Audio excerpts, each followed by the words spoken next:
Hello, ako dahil si General yun, 28 years old.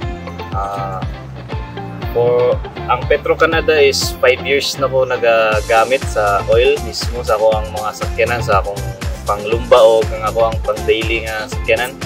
Ako napansin sa Petro-Canada, mas guwapo, andar nga ako ang engine ba, kumbaga mas relax.